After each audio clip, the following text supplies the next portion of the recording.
디자인 리서치는 다양한 상황에 대비한 가이드 역할과 같은 시나리오를 준비해서 디자인 리서치를 진행하는 것입니다.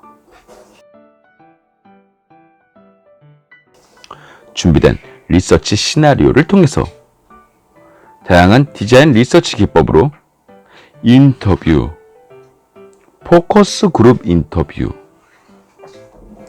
설문조사, 카드 소팅,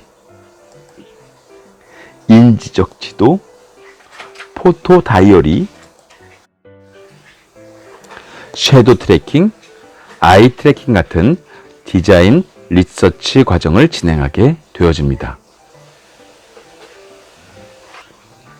인터뷰는 무엇을 위한 인터뷰인지 명확한 주제를 설정하고 인터뷰 내용을 구상해서 대상자를 선정한 후에 인터뷰 요청서를 발송하는 설계 과정을 거칩니다. 인터뷰 과정에서는 설문조사와 심층 인터뷰의 경우 긍정적인 답변을 상위 항목으로 배치해서 되도록이면 조사 대상자가 부담을 갖지 않도록 해야 합니다. 또한 기록할 때도 인터뷰 대상자가 충분히 인지할 수 있도록 촬영이나 녹음을 허락받고 진행해야 되겠죠. 이러한 주제 설정, 설계 단계, 인터뷰 단계, 기록 단계를 거쳐서 인터뷰 기록 내용을 통해 얻은 데이터를 분석하는 분석 단계의 과정과 이를 연구 보고서로 작성하는 작성 단계까지가 인터뷰 과정이라고 할 수 있습니다.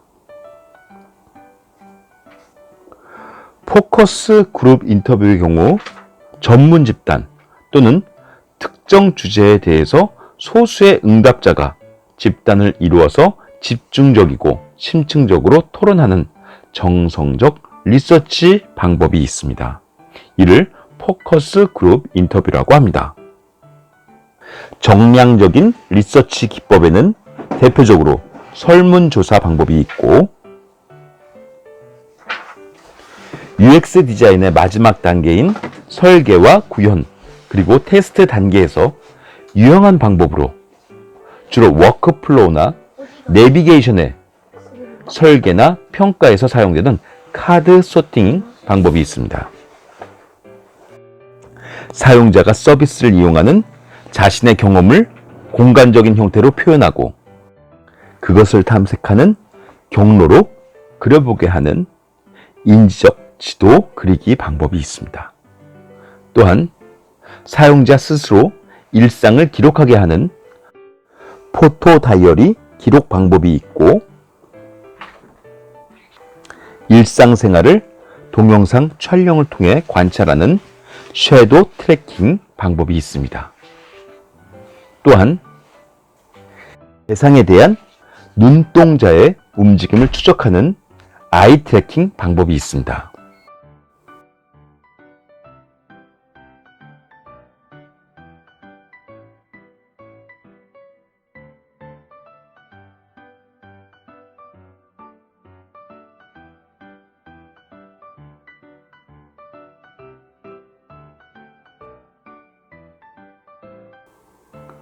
우리가 디자인 리서치 과정을 통해서 얻은 결과물을 정리하는 방법으로 모델링의 과정을 살펴보고자 합니다.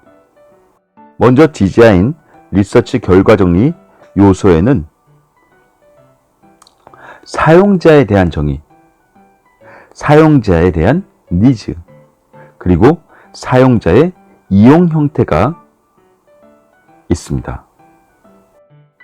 사용자의 구체적인 유형과 특성, 사용자의 전후 사정, 사용자의 수행 역량, 사용자의 선호도, 사용자 시스템에 대한 태도, 사용자 이용 환경, 사용자 이용 형태를 통해 드러난 시스템 이용 특성 등에 대한 사용자에 대한 정의가 필요합니다. 자, 사용자의 니즈로서는 사용자가 시스템에 대해서 갖는 니즈로 변할 수 있는 문제점, 직접적으로 드러난 니즈, 시스템이 반영하지 못하는 이용 동기별 니즈 매핑, 유추 또는 재해석된 문제점, 유추 또는 재해석된 니즈, 이용 형태를 통해 드러난 숨겨진 니즈, 필드 리서치 과정 중에 도출된 아이디어 등이 사용자 니즈에 해당되는 내용입니다.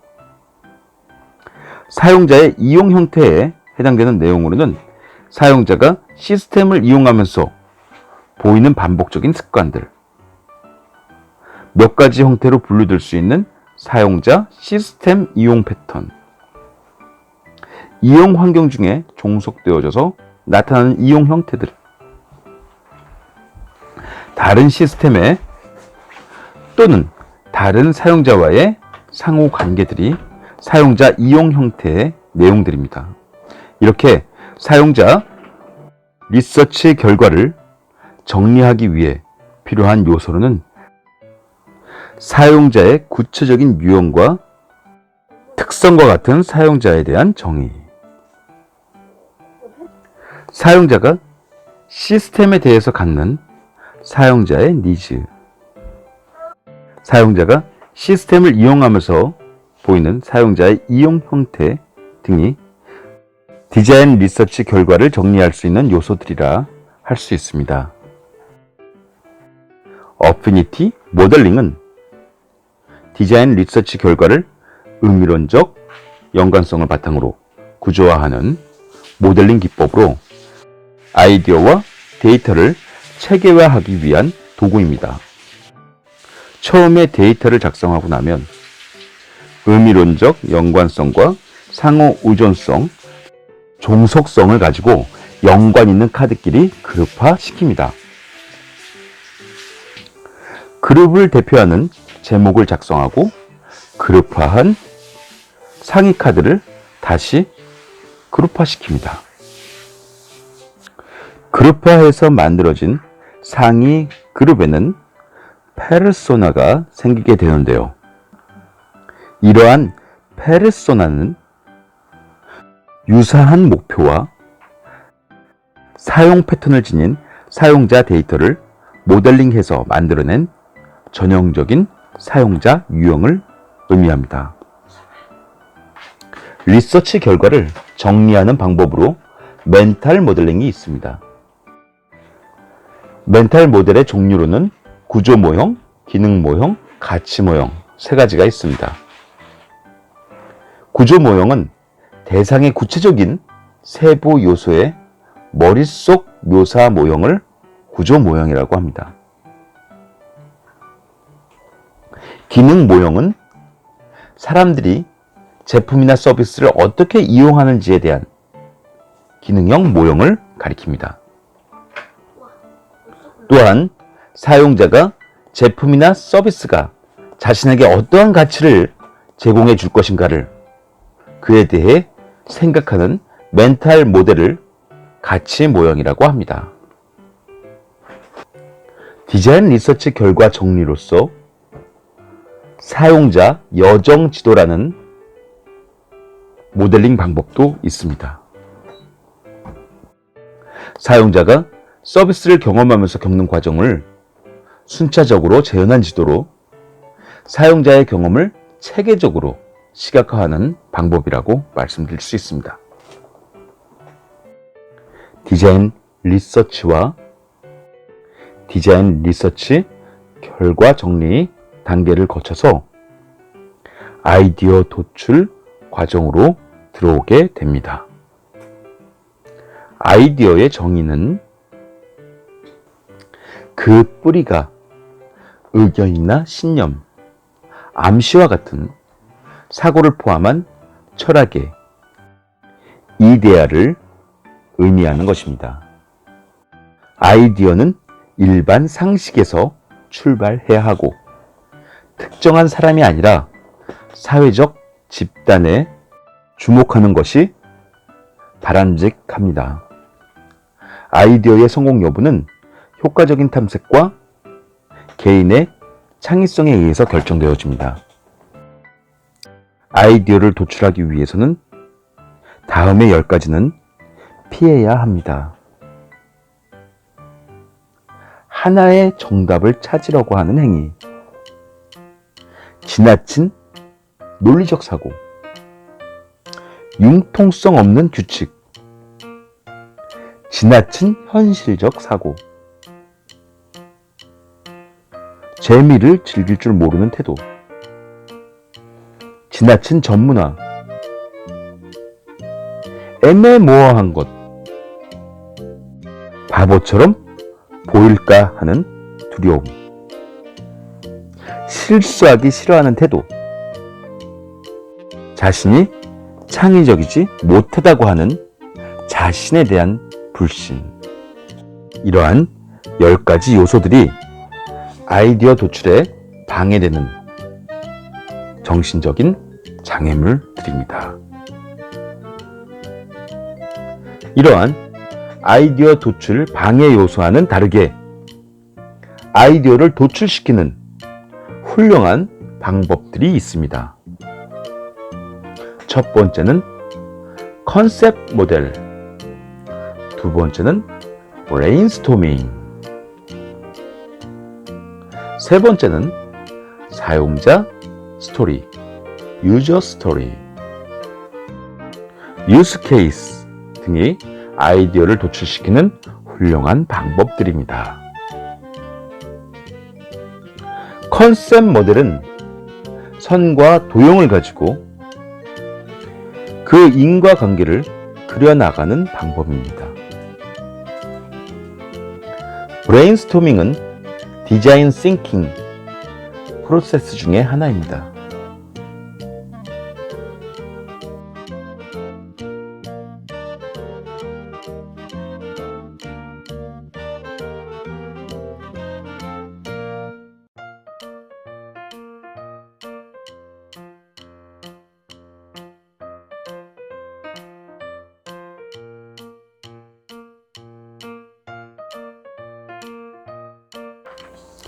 브레인스토밍은 알렉스 오스본이 4가지의 원칙으로 창안한 것입니다. 첫 번째, 아이디어는 많으면 많을수록 좋다. 두 번째, 각 아이디어에 대해 어떤 비판도 해서는 안 된다. 별난 아이디어도 환영한다. 네 번째, 아이디어는 아이디어끼리 융합하고 합친다 라는 4가지의 원칙으로 전 세계적으로 아이디어 도출 방법에서 제일 많이 활용하고 있는 방법이라고 할 수 있습니다.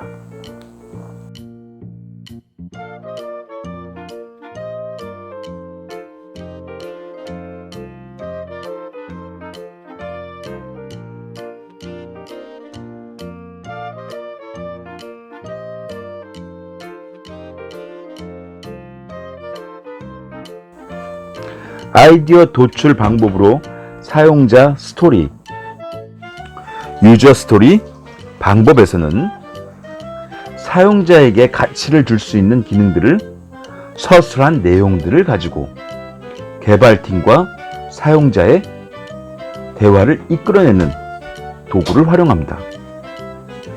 그리고 그 이후에 세부 사항을 논의할 수 있도록 핵심 내용을 보다 짧고 정확하게 명시하는 방법들을 활용합니다.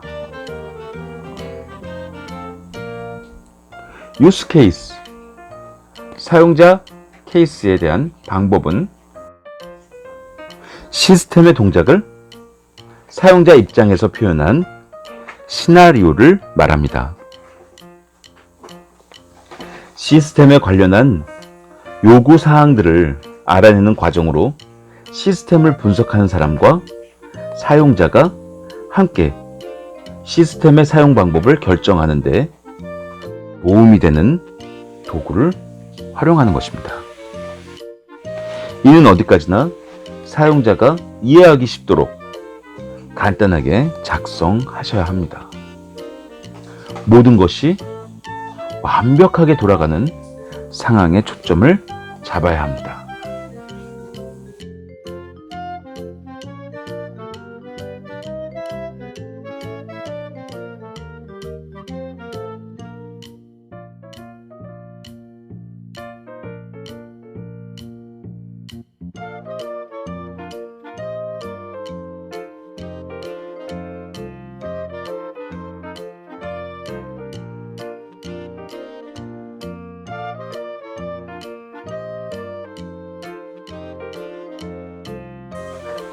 디자인 리서치 과정을 거치고 디자인 리서치 결과를 정리하고 아이디어를 도출하게 되면 이제 UX 디자인을 설계합니다.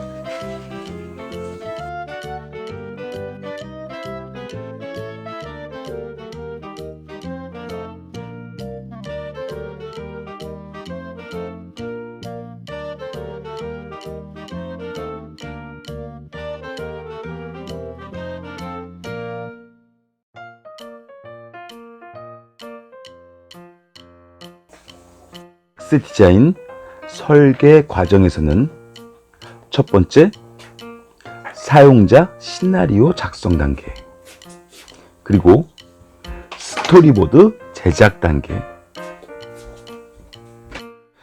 정보 구조와 정보 구조 설계 단계, 플로우 차트 제작 단계, 와이어프레임 제작 단계, 프로토타이핑 제작 단계, 최종 파이널 프로토타입 단계 과정을 거칩니다. 사용자 시나리오 제작 단계에서는 먼저 사용자 특성을 파악해야 합니다. 그리고 이에 해당되는 시놉시스를 작성해야 합니다. 사용자를 통해서 앱을 요약해 소개하는 내용으로 사용자가 앱에서 무엇을 얻고자 하는지 이야기를 구성해야 합니다. 사용자의 이름, 사용자의 직업, 사용자의 성격뿐만 아니라 오프라인 활동이나 앱 이용 패턴 등을 그려보아야 합니다.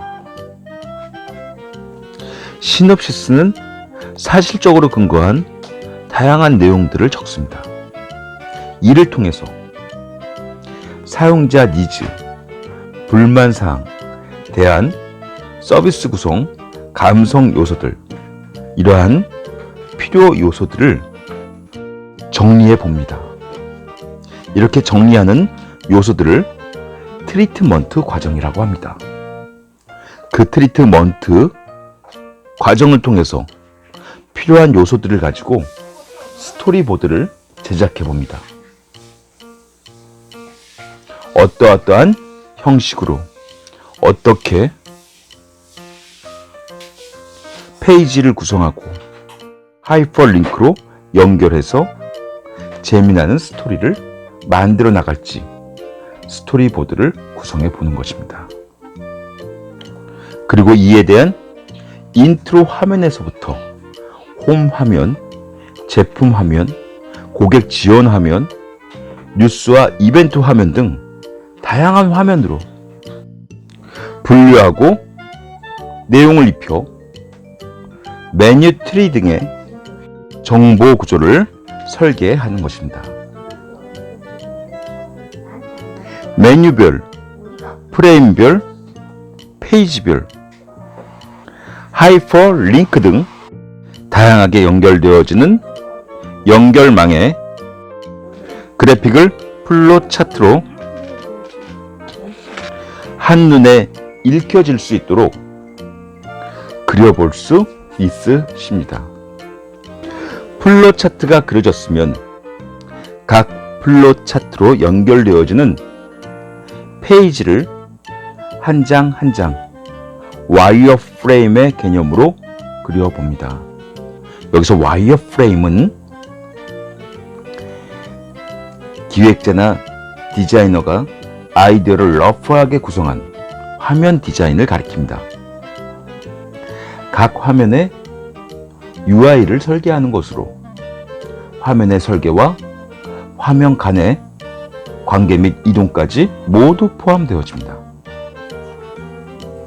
핸드 드로잉은 물론 스케치를 하기도 하고 파워포인트나 어도브의 그래픽 소프트웨어를 이용해서 그림을 그리기도 합니다.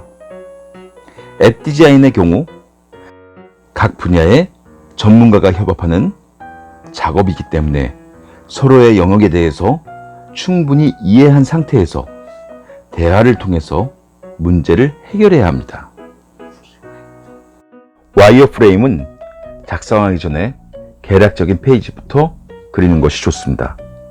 개략적인 페이지를 그리는 방법은 다양하겠지만 한 가지 예를 들어 설명을 드리자면 A4 용지를 4등분으로 분할해서 한 페이지씩 연결되는 이미지를 그리고 A4 용지를 나란히 배치해서 넓은 이미지로 한꺼번에 볼 수 있는 판넬을 만들어 볼 수도 있을 것입니다. 기초 드로잉이 끝나면 사용자의 행동 흐름을 검토하고 불필요한 요소와 기능을 감추거나 제거해서 흐름을 재정비하는 이러한 과정으로 상세한 동선과 기본적인 레이아웃을 종합해서 그려볼 수 있겠죠.